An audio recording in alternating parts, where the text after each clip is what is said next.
Journal of accounts, TGA, एक पद बनाया गया।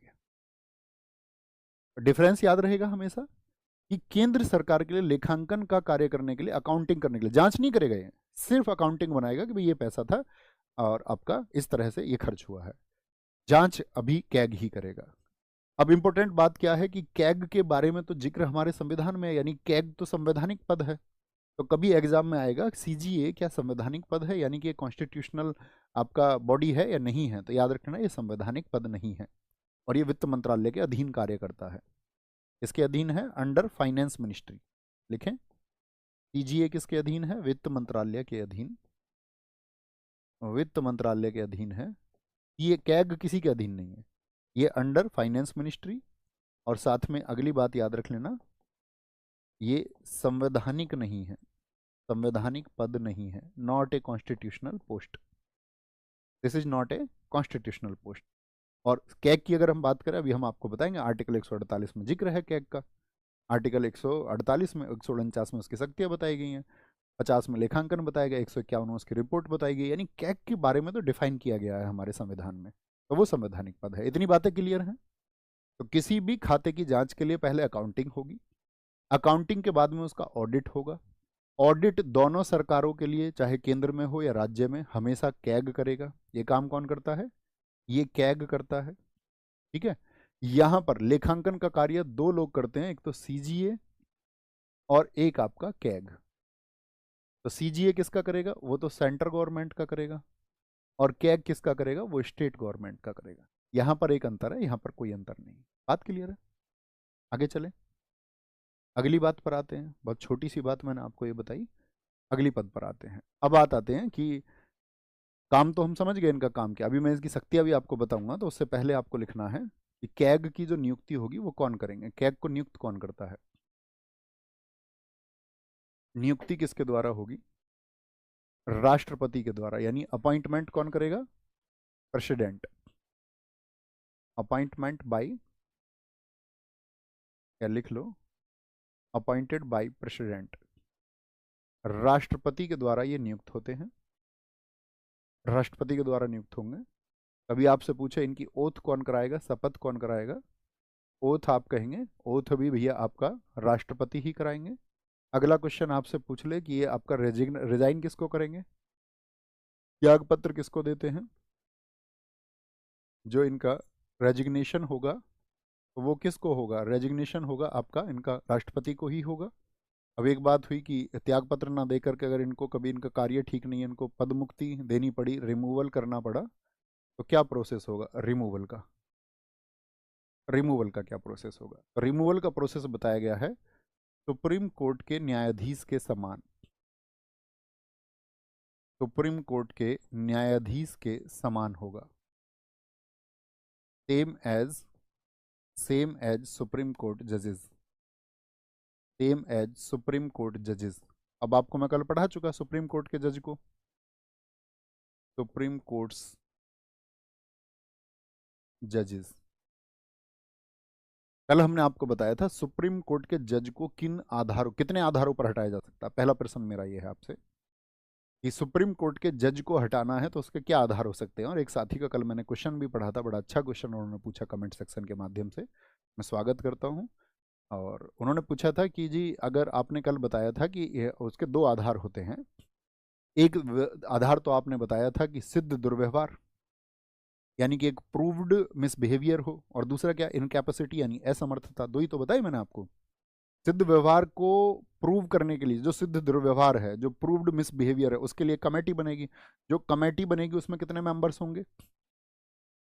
उसमें 3 मेंबर मैंने बताए थे, एक CGI होंगे, एक हाईकोर्ट के जज होंगे, एक आपका जो पारंगत न्यायविद होंगे, एक ज्यूरिस्ट होंगे। तो एक शानदार सा क्वेश्चन पूछा एक हमारे साथी ने, अगर CGI को ही हटाया जा रहा हो तो तब भी क्या उस समिति के अध्यक्ष CGI रहेंगे? तब नहीं, तब सीनियर मोस्ट जज रहेंगे। ये आपको कॉमन समझ इतनी रखनी है कि भाई जिसके खिलाफ चल रहा है तो उस समिति के लिए उसको अध्यक्ष थोड़ी बनाएंगे, है ना। और जैसे जब राष्ट्रपति को, उसको, सॉरी, सुप्रीम कोर्ट के जज को हटाने की बात होती है, तो आज तक किसी को हटाया गया क्या? किसी को नहीं हटाया गया। हाँ, एक बार चलाया गया था पदमुक्ति के लिए, जो 1991 से 1993 तक थे आपके वी रामास्वामी, रामास्वामी के लिए, लेकिन वो भी लोकसभा में क्या हो गया था, विफल हो गया था। तो इन्होंने बताया सुप्रीम कोर्ट के न्यायाधीश के समान। तो पहला क्वेश्चन आप लोगों को ये एक्सप्लेन तो करने की जरूरत नहीं है, कल मैंने बताया है सारा कि भाई दो आधार होंगे, एक कमेटी बनेगी, वो रिपोर्ट देगी कि हाँ इनका जो मिसबिहेवियर है वो प्रूव्ड है। उसके बाद में कहाँ जाएगा, वो आपका फिर सदन में जाता है। सदन में क्या होता है, जो वहाँ पर आपका सभापति अध्यक्ष होते हैं उसको एक्सेप्ट करते हैं। एक्सेप्ट करने के बाद में क्या होगा, स्पीकर या चेयरमैन ने उसको एक्सेप्ट कर लिया तो उसके बाद में क्या होता है, फिर वो जो कैसा बहुमत चाहिए, मेरा प्रश्न आपसे ये है, सुप्रीम कोर्ट के न्यायाधीशों को हटाने के लिए दोनों सदनों में कैसा बहुमत चाहिए, तो आप कहेंगे 2/3 चाहिए। 2/3 लोकसभा में पेश करे तो लोकसभा में 100 सदस्य, राज्यसभा में जाएगा तो पहले 50 सदस्यों के साइन होने चाहिए, तो 2/3 मेजोरिटी से होगा। सेम प्रोसेस यहीं पर बताया गया है। त्यागपत्र राष्ट्रपति को, शपथ। अब देखो एक क्वेश्चन और आ सकता है आपके दिमाग में कि जब इनको नियुक्ति तो राष्ट्रपति कर रहे हैं तो कुछ योग्यताएं तो होती होंगी कैग बनाने की, लेकिन हमारे संविधान में किसी प्रकार की योग्यता का वर्णन नहीं किया गया है कि कैग बनने के लिए क्या योग्यताएं होंगी, ये कहीं भी डिफाइन नहीं। ठीक है, तो कुछ आपका कभी आप ये सोच लें कि क्या योग्यताएं होनी चाहिए, तो कोई योग्यता डिफाइन नहीं की गई है। बात क्लियर है, इतनी छोटी सी। कार्यकाल, इनका जो टेन्योर होता है वो कितना होता है, टेन्योर होता है 6 वर्ष या 65 वर्ष। 65 वर्ष, 6 years और 65 years। 6 years और 65 years, इस बात का क्या मतलब होता है भैया, देखो भाई दोनों बातें क्यों, तो जो भी पहले हो जाएगा भाई, या तो वो पद पे बैठे, पद पे बैठे तो 6 वर्ष पूरे हों, या 65 वर्ष, जो भी पूरा हो जाएगा। अब मान के चलो जब वो कैग बने तो उनकी एज थी आपका 62 ईयर, क्या एज थी, तो क्या अभी भी वो 6 वर्ष के लिए रह पाएंगे, अगर 6 वर्ष के लिए रहेंगे तो कितना रहेंगे, 68 तक जाने चाहिए, तो क्या 68 तक जा सकते हैं। ऐसे तो कोई व्यक्ति फिर 64 का भी बनेगा, कुछ ऐसा बनेगा 64 वर्ष और 11 महीने का है, तो फिर तो वो आपका अगले 6 वर्ष के लिए बनेगा, यानी 70 साल तक रहना चाहिए। तो इस प्रोसीजर में कहीं भी आप देखें या लिख के का मतलब है कि नहीं, फिर वो आपका कितने के लिए रह पाएंगे, सिर्फ और सिर्फ 65 तक रह पाएंगे, यानी कि 3 साल और रह पाएंगे, क्योंकि 65 पहले पूरे हो गए। हाँ, अगर उनकी उम्र 55 होती तो तब भी क्या 65 तक रह पाएंगे, आप कहेंगे नहीं, फिर कितने तक रह पाएंगे, 6 वर्ष, 61 तक रह सकते हैं, फिर यहाँ वो रिटायर हो जाएंगे। बात क्लियर है, बात क्लियर है, बोलेंगे भी फटाफट से, दिखाएं ऊपर, दिखाएं बच्चे ने क्या बोला। एक साथी ने ऊपर कुछ क्वेश्चन पूछा है, कैग जैसे कि एक पोस्ट होती है मुगल पीरियड में, उसका थोड़ा सा डिटेल में बता दो कि बस क्योंकि ये दीपक भाटी सर ने आपसे पूछने को बोला था, ये कि मुझसे पूछ लेना इस चीज़ को। ये क्वेश्चन तो बहुत पुराना उन्होंने पूछा था, तब मैंने एक्सप्लेन भी किया था। दरअसल में देखो, कैग के बारे में मैं बताऊं, लेखांकन तो हमेशा से होता है, ऐसा नहीं था कि मुगलों के समय से ये परंपरा विकसित हुई। ठीक है, हाँ मुगलों के समय इस परंपरा को जोड़ दिया गया कि भाई अकाउंटिंग होने लगी, बहुत सारी चीज़ों की, ज़मीनों की अकाउंटिंग होने लग गई। ठीक है, जब आप देखोगे कि टोडरमल के द्वारा वो प्रयास किए गए अकाउंटिंग के, तो मुगल व्यवस्था में तो वो हुआ ही हुआ, लेकिन ऐसा नहीं है कि वो पहले से नहीं था, भारत में पहले से मौजूद था। और मैं सही मायने में आपको बताऊं कि आपका, अगर हम अकाउंटिंग की बात करें, स्पेशली अकाउंटिंग कब शुरू हुई, जब हमारे देश में कैनिंग आया, 1858 के एक्ट के बाद में कैनिंग आया, तो कैनिंग ने पहली बार इसके लिए लेखा परीक्षण यानी कैग के पद के लिए बात आपका लिखित रूप से जो हमारे यहाँ पर वर्णन मिलता है वो 1860 का मिलता है। ठीक है, कि 1860 में पहले व्यक्ति आए थे, मैं बताऊंगा, ड्रमंड उनका नाम था। और दरअसल में शुरुआत तो आपका 1858 के एक्ट से हुई थी। तो वो प्राचीन तो सिर्फ क्या है कि वो आदेश थे, और प्राचीन भारत में सब जगह थे, प्राचीन साम्राज्यों में भी। क्यों आपको नहीं लगता कि कोई राज्य अपने यहाँ की अकाउंटिंग कराते होंगे या राजा कराते होंगे, तो सब राजाओं के पास मुनीम होते थे। मुनीम का काम क्या होता था, अकाउंटिंग के लिए पैसा करना। एक समिति, राजा भी अपनी एक समिति बना के रखता था, कोषाध्यक्ष, कि भाई ये जो पैसा है उसके अध्यक्ष ये हैं, अब कहीं वो गड़बड़ी ना कर दे तो उसके लिए मुनीम भी रख रखा है एक जांचने के लिए। बात क्लियर है, बात क्लियर है सारी। तो 6 वर्ष होगा। अब बात आई इनको सैलरी कितनी मिलेगी, वेतन और भत्ते, कौन बताएगा इनका वेतन और भत्ते क्या है, salary and allowances, salary and allowances, salary and allowances वो क्या होंगे, संसद द्वारा तय होंगे, संसद द्वारा तय होंगे, यानी कि फिक्स्ड बाय पार्लियामेंट, जो भी संसद तय कर देगी, फिक्स्ड बाय पार्लियामेंट, किसके द्वारा तय होंगे, संसद द्वारा तय होंगे। और याद रख लेना, इनका जो संसद द्वारा तय होता है, जैसे कि रिसेंट में 2.5 लाख रुपए दिए जा रहे हैं, तो संसद ने वो तय किए हैं। ठीक है, अभी वर्तमान में कौन है हमारे कैग, ये बताओ आप। तो यहाँ पे फिक्स्ड बाई पार्लियामेंट हो गया, तो इसका मतलब ये दिया कहाँ से जाएगा, कंसोलिडेटेड फंड से दिया जाता है, संचित निधि से। संचित निधि से कहाँ से जाएगा, फ्रॉम कंसोलिडेटेड फंड।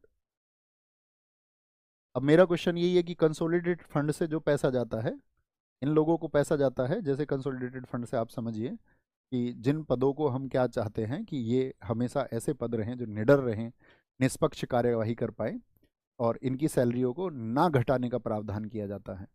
लेकिन एक स्थिति में आपको बता चुका हूँ, किस स्थिति में इनके जो डिडक्शंस हो सकते हैं सैलरी में, यानी कटौती भी की जा सकती है, वो स्थिति कौन सी है वो आपको बतानी है। तो आप कहोगे भैया आपने कल भी बताया था कि जब देश में वित्तीय आपातकाल हो, आर्टिकल 360 लागू हो।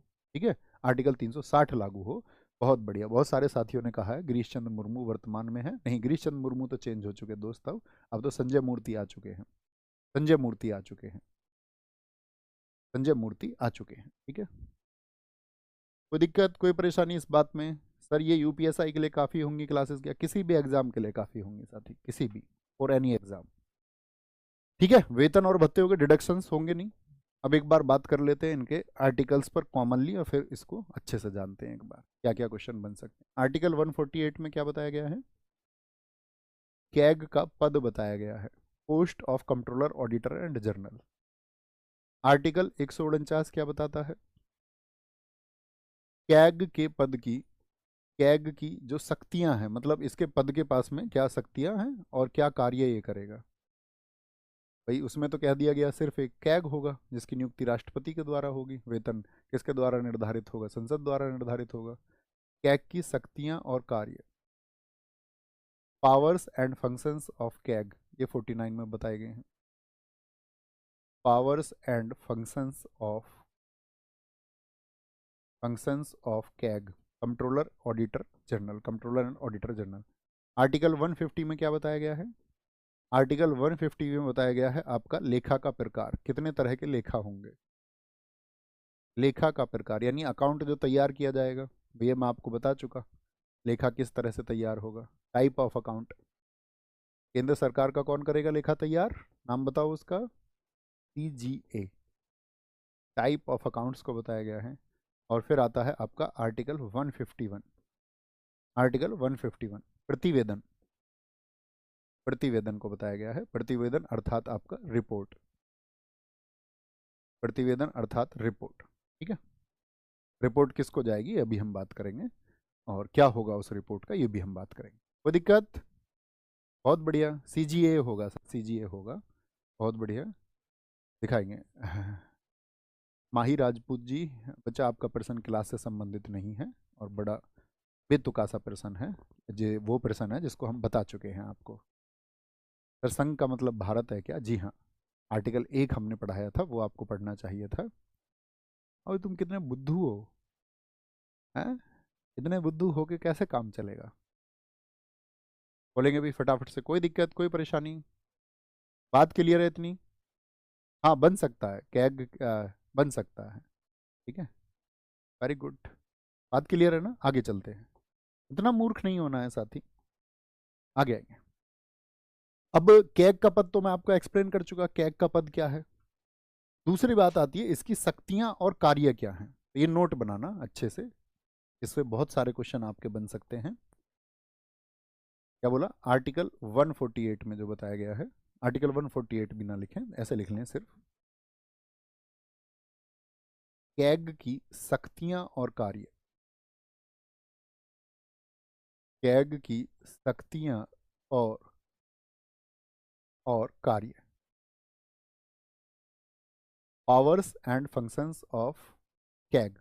तो पहला सबसे महत्वपूर्ण कार्य क्या होता है इसमें, ये हमारे देश में जो हमारी जनता का पैसा लगा हुआ है उस आय और व्यय का प्रहरी कौन है, आय व्यय का प्रहरी।